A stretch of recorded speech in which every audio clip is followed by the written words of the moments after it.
Hello ladies and gentlemen, welcome back to the channel. It was another exciting round at the US Chess Championship. Two more decisive results in the open section, and we now have a sole leader. And more exciting games in the women's section. We'll be covering 3 games today, 2 from the open, 1 from the women, and I will be giving you an update on the scores and the leaders, because particularly in the women's section, changing all the time. And as I said, the men have got an open leader, or a sole leader rather. So we started with Wesley So versus Sam Shankland. We have e4, c6, and the Caruana is not something you see at Grandmaster level that much anymore. I mean, it is still played, and we get a Tal variation. I obviously haven't been in the chess world a long time. I've never seen Grandmasters play the Tal. I mean, it's a beautiful opening, and I play it myself, and I've never seen this line either. Where after h5, I've never really seen c4. I know it's a move, I just don't see it that much. e6, knight to c3, and we capture like this, and it almost looks like we've played a semi-Slav. As we develop the knights, the bishop gets developed, castles. This looks free. It's not really free, because if queen takes b2, and then just give the engine a think, it will start moving upwards, because you've got something like, bishop to d3. And you're going to attack the queen, you're going to gain tempi, and it'll be fine. So you can give up the pawn. We don't get that. Instead, what we get is long castles,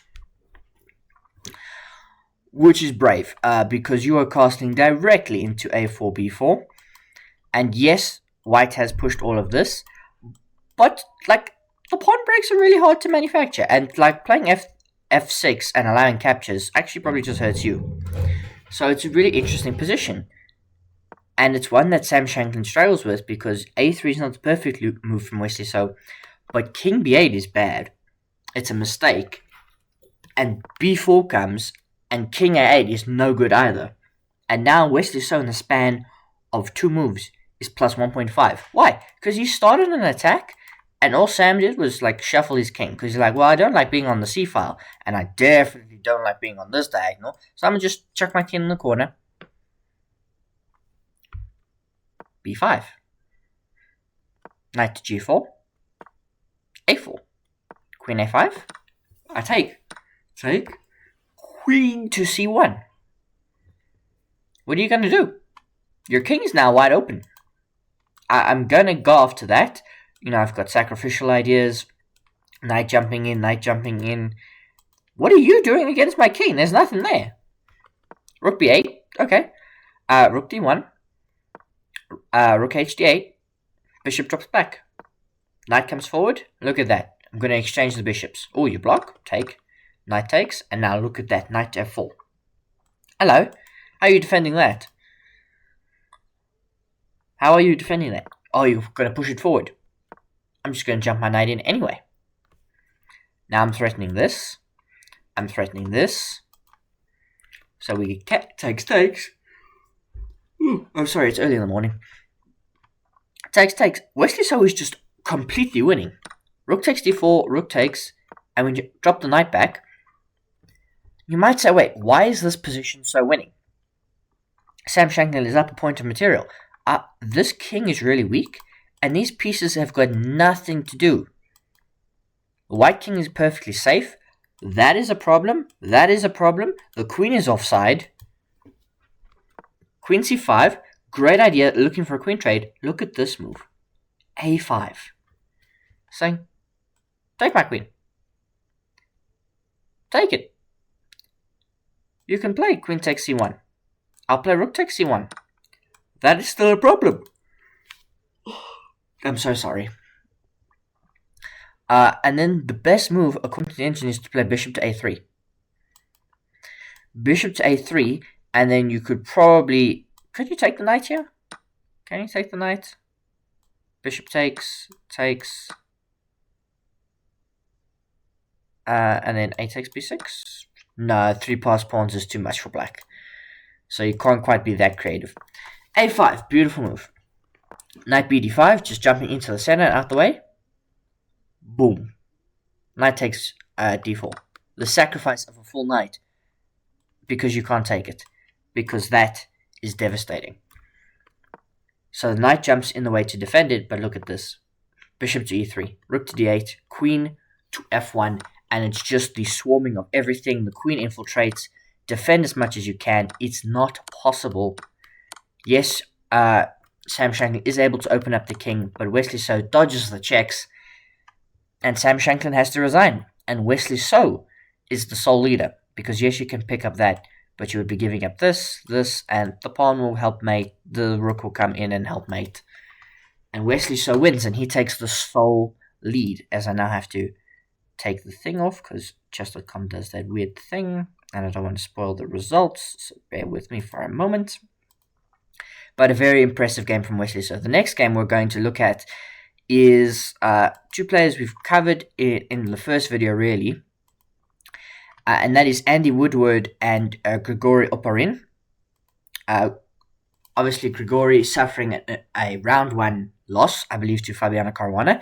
Andy Woodward did play Fabiano Caruana yesterday and put him under a tremendous amount of pressure, but wasn't able to get the W. So will he get it today, or will Grigory bounce back? And of course, Andy Woodward did also lose in the first round. I believe it was to Wesley So, actually, G3. So we get a Catalan of sorts. An interesting Catalan, because C5 is not played. There's not really taking in the center. So a lot of maneuvering. It is a Catalan after all. These moves have all been played before, as we get a mass exchange. And you might say, don't you want to take the knight? No. You would rather attack the knight, make it move, let's say back here, and trade off the bishops. And without the Catalan bishop, you're going to struggle a little bit as everything gets traded off. And probably this game is going to head for a draw, right? It's quite balanced. It's now maneuvering the pieces on the queen side, balancing everything correctly. As look at this. 4 pawns, just like this. But black doesn't want to take any of them because you activate the white queen and you give white a better structure. You would rather get taken and keep this structure nice and together. We also play g6 so we can get this bishop out and give it a role in the game. Rook a1, bishop to g7. And it is quite a difficult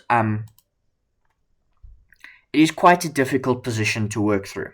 Let's not lie. Black is slightly better, because although you've pushed these pawns and you're trying to undermine the structure, there are probably more weaknesses than assets, and it's getting really difficult to play for white as we continue to just make moves. And now here is the critical position. There are 2 moves that hold for white. 2. One of them is queen to b3. The other one is b takes a5. B takes a5. b4. And then obviously you can't take, so we would get something like bishop to b2. And now rook takes a5. And this is what you kind of need to do to try and hold on. And then you would probably play something like c5 or queen to b3. The other option, of course, is to play the immediate queen to b3 and allow this capture. But it's difficult. Instead of that, Andy Woodward here plays queen to b1 and loses the game on the spot. Because yes, you get b takes c4 and you can push, but it's just too difficult. And unfortunately, the way he blunders this, or that mistake, it's not fixable. Like, he just gets absolutely swarmed. I mean, yesterday he put pressure on Fabiano Caruana, but after queen to b1, which was move 32, 15 moves later, he has to resign because the position was untenable after queen to b1. Look how everything fell apart on the queen side and how black just swarmed everything. Won a bunch of pawns, went up the exchange, and there was nothing you could do about it. We got this exchange and we lost the pawn. And there was no perpetual, and just here, this is going to be removed. There are going to be significant problems, and you can't win this as well. You can try, let's say you play bishop takes. Queen d5 is mate d5. So you might say, easy. Right? Easy. Take it like this.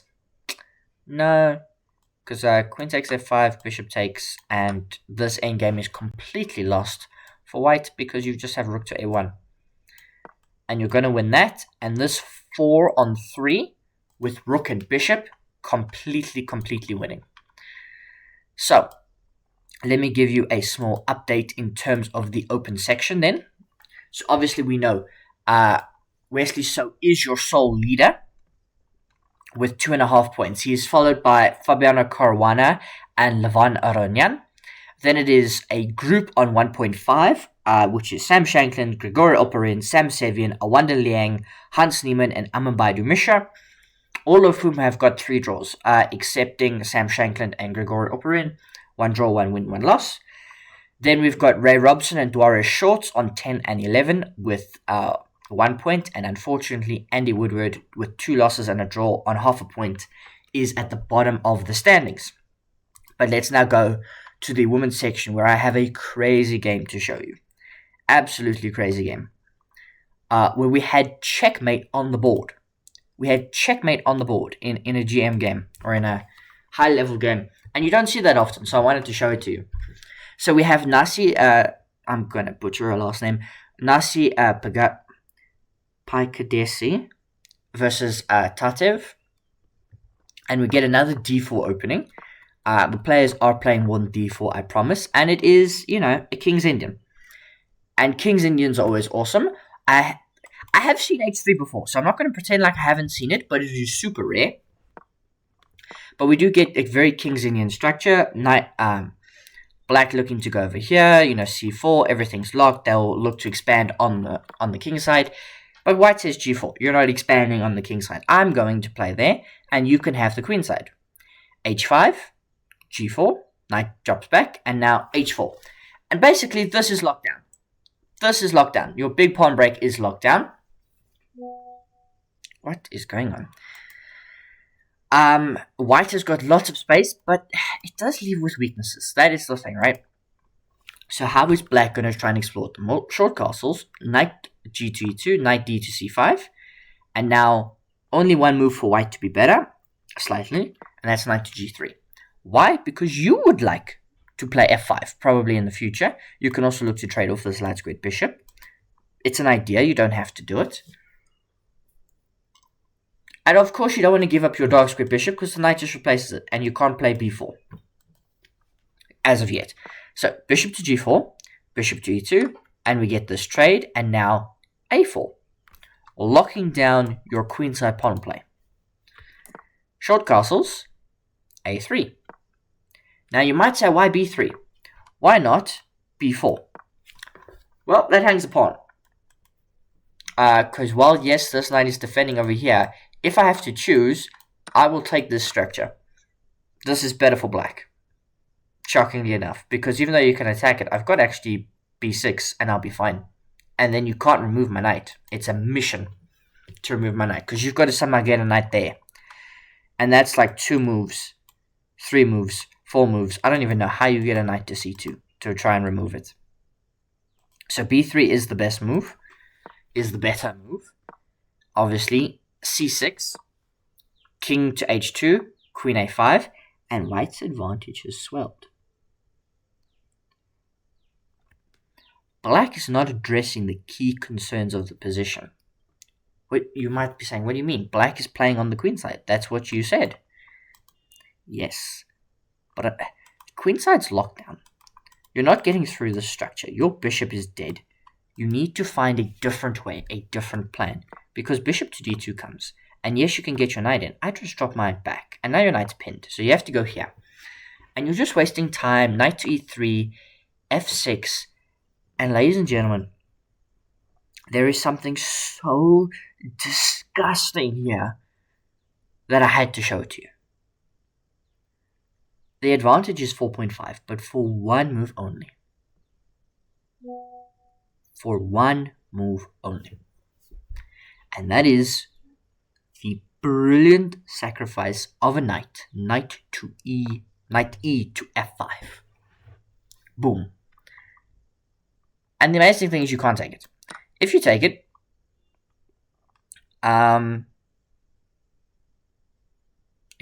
g6. g6. This is a problem, this is a problem, and everything is going to be a huge problem for white. And that's what happens. This is the line. f4 comes, I jump knight in. Here, takes. Massive problems. It's a challenge to get to this bishop, but you will get to it. Queen c7, check, here. Bishop takes b4. Just removing the knight on the other side of the board, because it's free. Your queen had to move, so you've given this up. Now white has got all the advantage of their position, and they're not down a piece anymore. Knight takes e4. Look at that. Knight to h6. You cannot take this. So king to e8. Rook ae1, because this just is a hope in the future. Knight to c5. Knight f5. We shuffle a little bit, but the pawn comes in. And now it's making 4. Check. Mate in 1. Obviously, the way to not lose here is to play knight to e6. D takes e6. f3. H takes g7. Queen takes g7. And queen takes g7, king e8, and mate in 1, you've got queen e7, you've got queen e7, queen f7, and queen h8 as well. But bishop takes h6 was played, and queen h8 mate.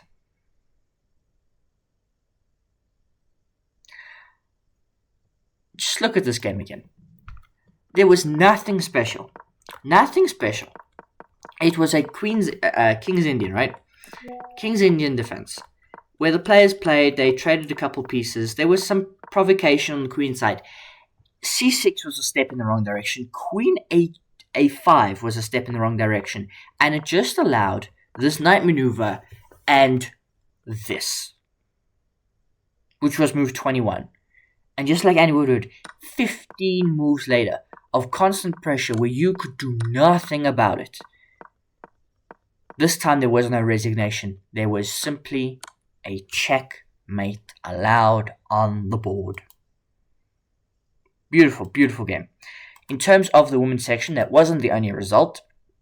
There were a couple of either decisive victories. So obviously, we saw Nazi defeat Tatev. There was a draw between Jennifer Yu and Anna. There was a draw for Carissa Yip versus another Anna. A win for Thalia Cervantes against Atusa. A win for Irina Krush against Rose Atwell. And a win for Alice Lee against Megan. So, we've got 2 players tied for the lead, that being Nazi and Anna M. Sargsyan. 2 players tied on 2 points in what is effectively second place, that being Irina Krush and Alice Lee. 2 more players on 1.5, that being Anna Zatowski and Thalia Cervantes. And then a whole group of players, everybody else is on 1 point. So Atusa, Tatev, Carissa Yip, Jennifer Yu, Rose Atwell, and Megan. So we've got 1 sole leader with 2.5 in the open section. We've got 2 in the women's section. That is the state of things after round 3 at the US Chess Championship.